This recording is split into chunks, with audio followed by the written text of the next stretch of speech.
You're watching a Syndicate program.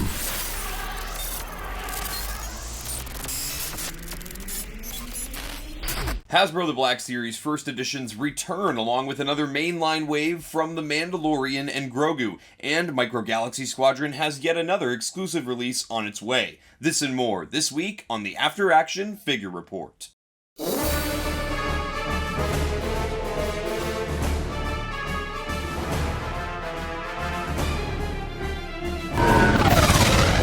Hello there, welcome back to the After Action Figure Report, your one-stop shop for Star Wars toy and product news. I'm your host Blitz, and the focus of this week's episode is going to largely be centered around Hasbro's recent Star Wars Fanstream. The announcement, as we covered last week on the After Action Figure Report, came as quite a shock to collectors, as Hasbro has never done multiple Fanstreams for the same IP in the same month. However, with the release of The Mandalorian and Grogu being just over a week ago, it came as no surprise that many of the reveals for this Fanstream were centered around the new movie. We're going to start off with the reveals for Hasbro's The Black Series line, their 6-inch scale super articulated action figure line. Hasbro did unveil its next mainline wave for the Black Series, mainline meaning this wave is going to show up at most of your major retailers such as Walmart and Target, as well as fan channels like Big Bad Toy Store and Amazon. The first of this 4-figure wave is going to be the only one that is not from The Mandalorian and Grogu, but it's close enough. This character is IG-11 as he appears as the Navarro Marshal at the very end of The Mandalorian Season 3. The majority of this figure sculpt is a reuse from the previous deluxe IG-12 that the Black Series put out last year. However, Hasbro Star Wars team designer Tom did make sure to mention on the Fanstream that they have retooled the feet,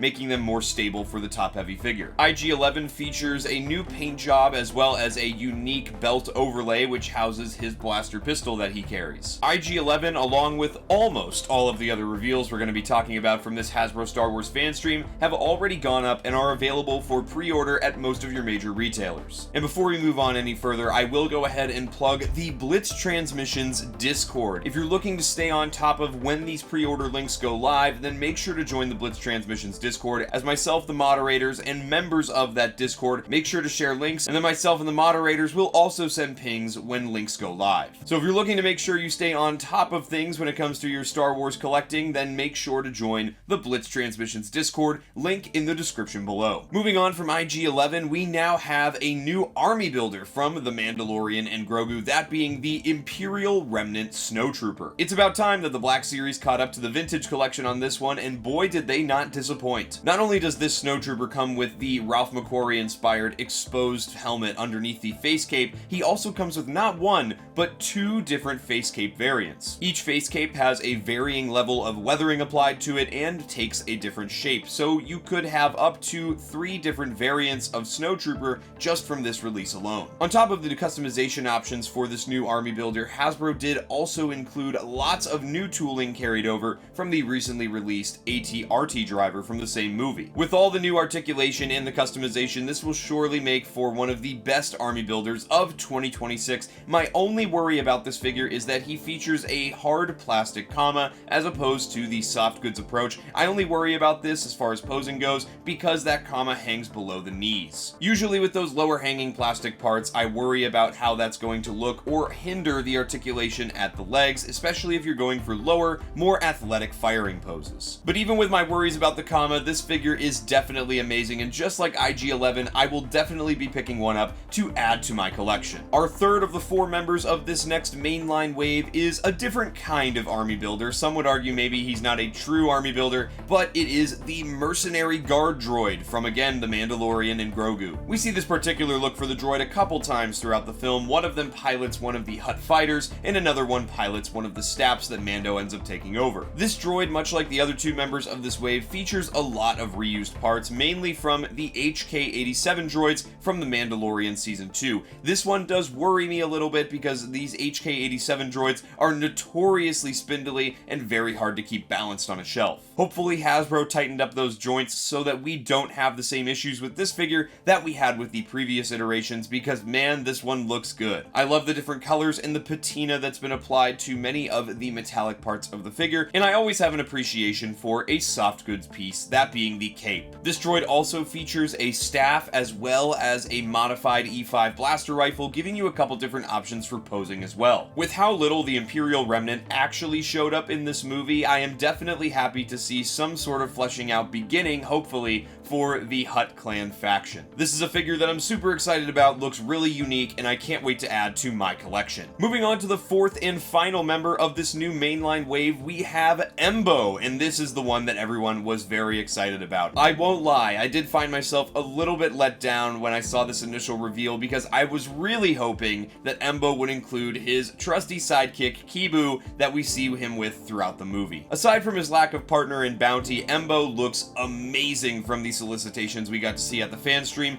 including a removable hat which no longer includes a peg like the original animated 375 figure did back in the day. It now is held on just by friction. Looks like you can tilt it all over the head too to give it all kinds of different attitude, which is perfect for this kind of character, and I think that his Cuzo alien features have been displayed very well in the Black Series 4. He of course features his little sickles that come off of his bowcaster blaster that can be separated, and I really appreciate the attention to detail with that inclusion. My one worry for Embo, and this is very similar to my worries for the Imperial Remnant Snowtrooper, are that his skirt pieces are all sculpted plastic. As we will talk about a little bit later in the After Action figure report, the Vintage Collection version of Embo features soft goods, and I think that that would be a much better approach than the restricting nature of the hard plastic. It's hard to tell from the solicitations, and I hope that I'm able to still get some very wide athletic poses for Embo when I get him in my collection, because I obviously do plan on picking this figure up, and I will review him when I get him in hand, but regardless, I do still hold some reservations for how this figure will turn out with the limitations given by the restriction of the hard plastic. Only time will tell. Hopefully this figure doesn't let me down, because I am so excited. This is easily my favorite of this mainline wave. I can't wait to add him to my collection. In addition to a mainline wave, Hasbro also revealed their next mainline deluxe figure for the Black Series, that being Zeb Orrelios in his New Republic pilot look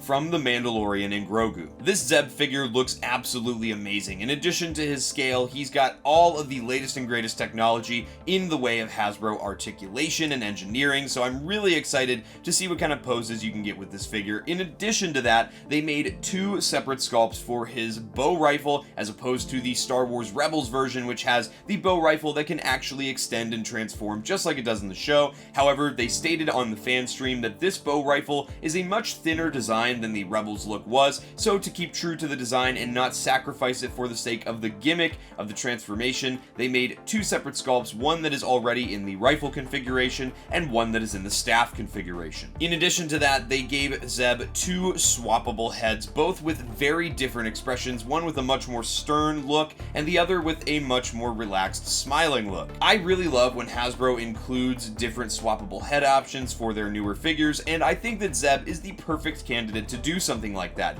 Zeb is an extremely expressive character, whether he's in Star Wars Rebels or the latest movie, and I think this was the perfect kind of character to give this feature to. Unlike all of the Black Series mainline figures, which are retailing for these now standard $27.99, Zeb is going to retail for the standard deluxe price, which is $34.99, and is also currently available at most of your major retailers for pre-order. Now, just when we thought the Black Series reveals from the Fanstream were wrapped up, Hasbro did announce they are doing another first edition wave. Now, if you guys don't remember, the last first edition wave was for the first mainline wave for The Mandalorian and Grogu, and featured white box versions with little first edition emblems on the front of the boxes that you could only get in store at Walmart and Target locations in the United States. We don't have a whole ton of information like a specific release date or street date for these releases, as opposed to the last wave, which they gave us a specific day that they were going to come out. All we know about this next wave of first editions is that they're going to come out later this year, so keep your eyes peeled. Maybe around the time that this mainline wave releases, start hitting your Walmarts and Targets in your area, and again,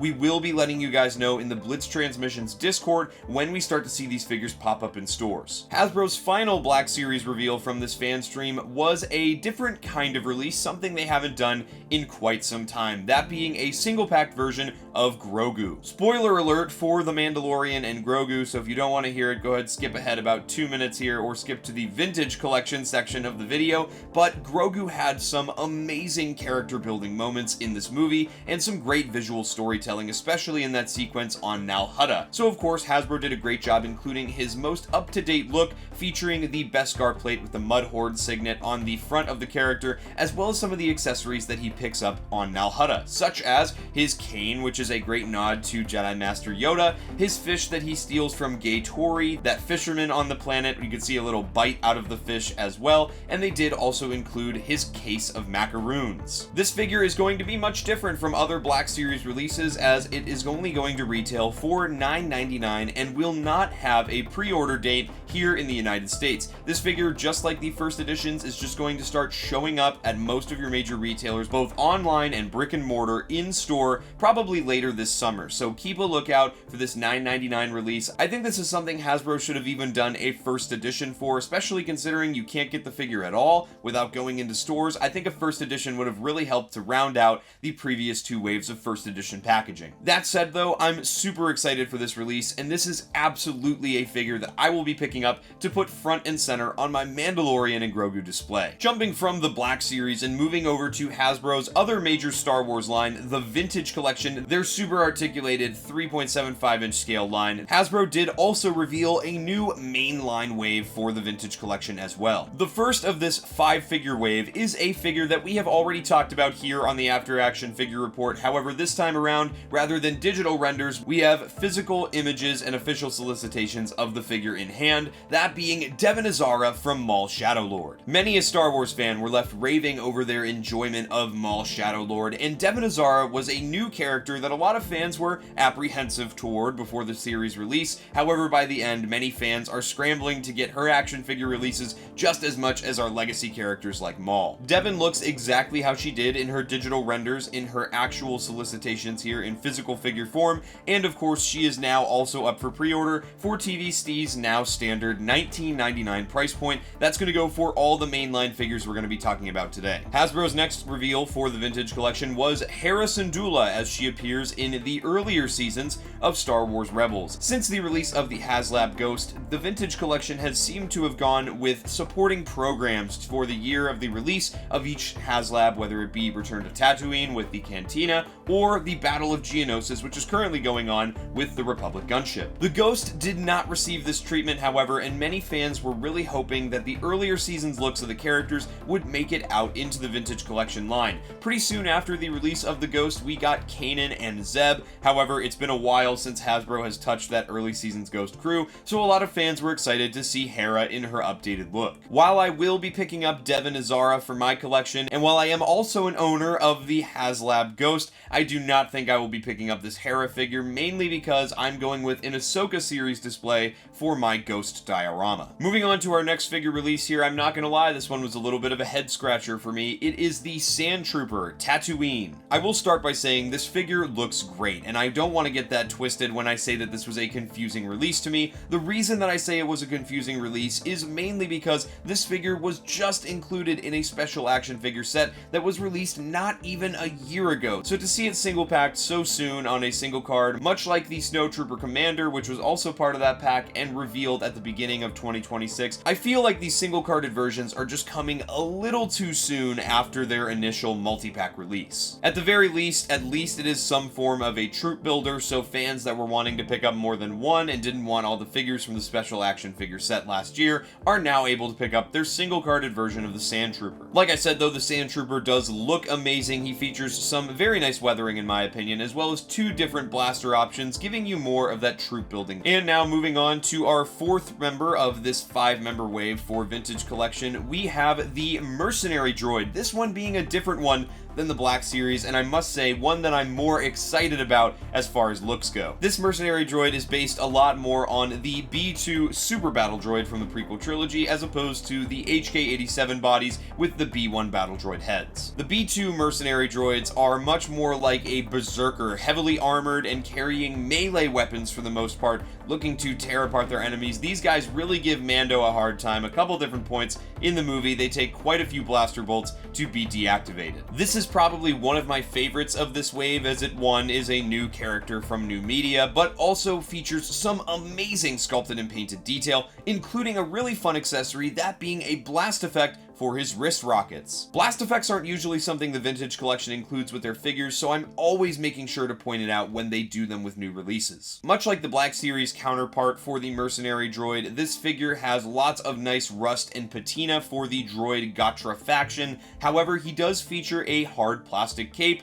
as opposed to the soft goods cape that the Black Series went with for their Mercenary droid. I will say, as much as I generally prefer soft goods approaches on figures, I think this was a smart move. Looking at how the cape connects into the back of the figure, I think it may have been too much of a hassle to figure out a way to finagle the soft goods approach, so in this case, I'm accepting of the hard plastic look. What really excites me about this version of the Mercenary droid, however, is that a lot of this tooling can be ported over for a prequel Super Battle Droid for the Battle of Geonosis, with the Republic gunship HasLab arriving in just a few months now. This is a figure that I definitely pre-ordered one of, and I may pre-order a second of if I go back and watch The Mandalorian and Grogu sometime soon, and I see more than one droid with this identical look. And then finally, again, my favorite member of this new Vintage Collection wave. If you knew what my favorite was for the Black Series, this will not surprise you. It is everybody's favorite Cuzo bounty hunter, Embo himself. I will say, TVC knocked this figure out of the park. He does feature some swappable hands to better hold his sickles that come off of his bowcaster rifle, as he does also feature blaster holding hands, so it's really nice to have that inclusion.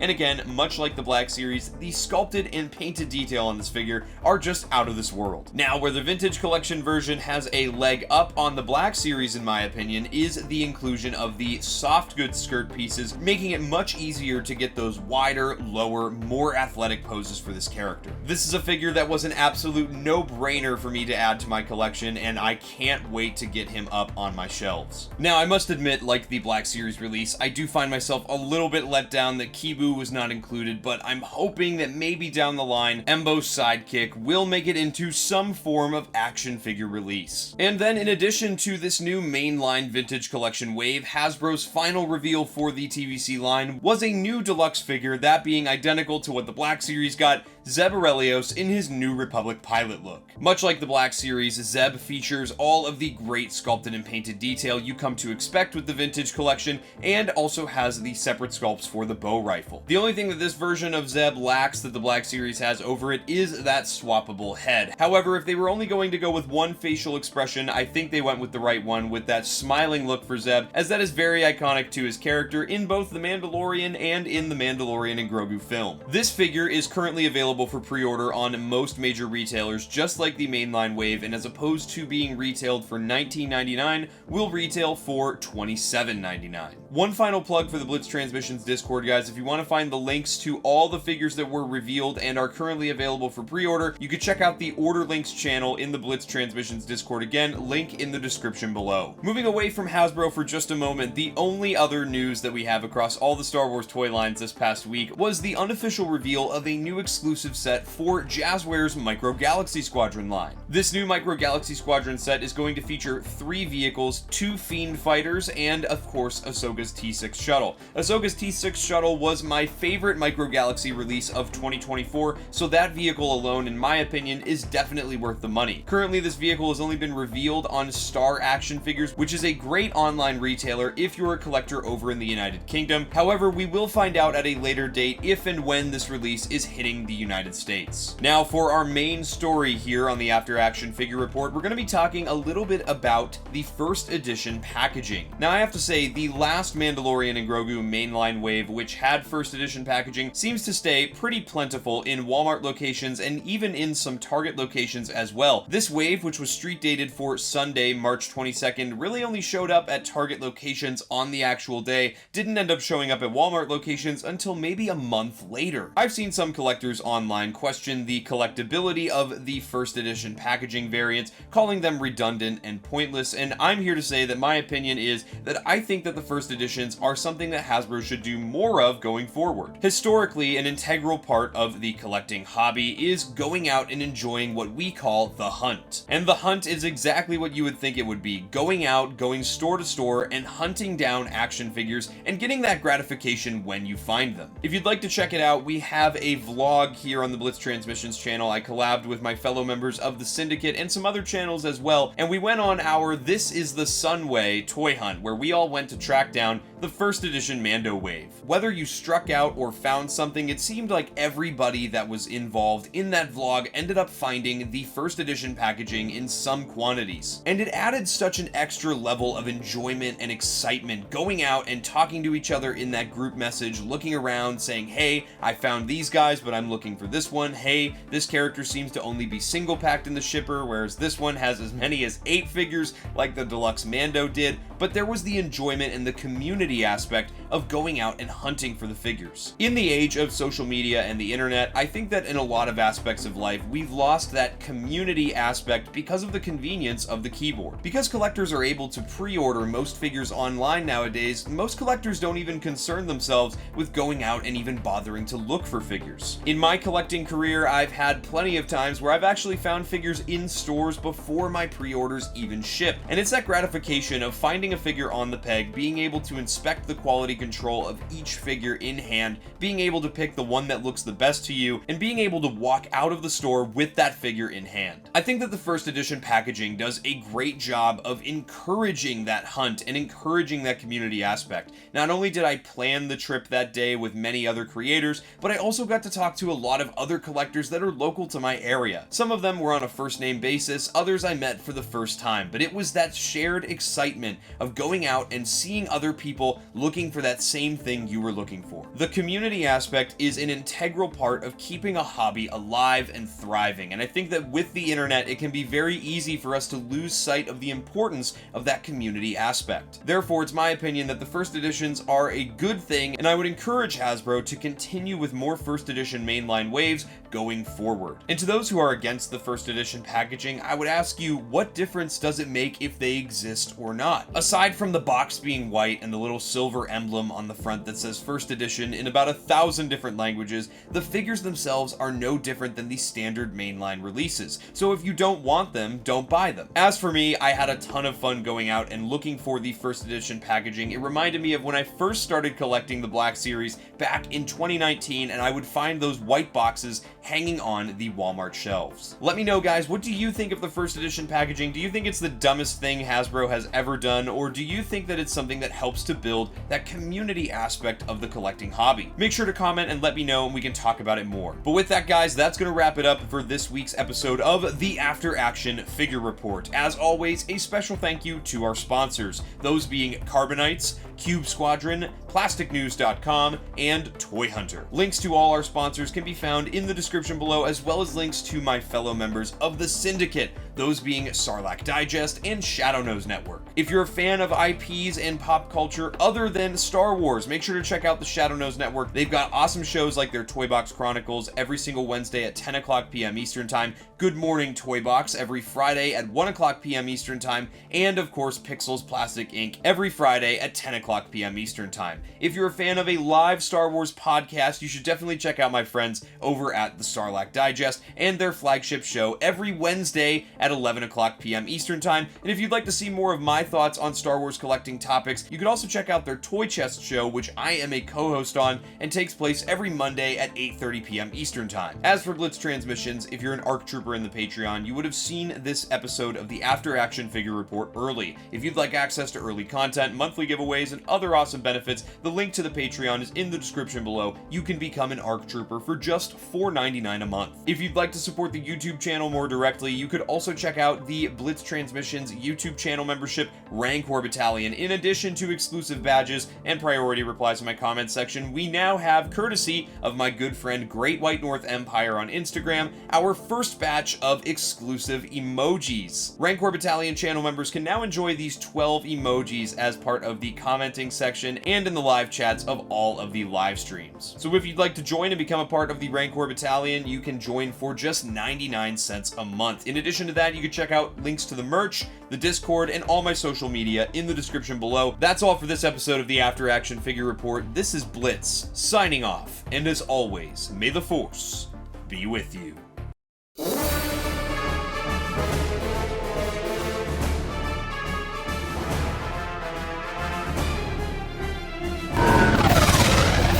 Breaking off. All units, fire at will. 1-2, pick your targets. Too many, Captain. Watch your stabilizer, Gold 6. Anybody cover me. I got 2 vultures on my tail. I've got to hold them here. Watch your left. I can't shake them. I'm hit. I'm hit. Where's our reinforcement?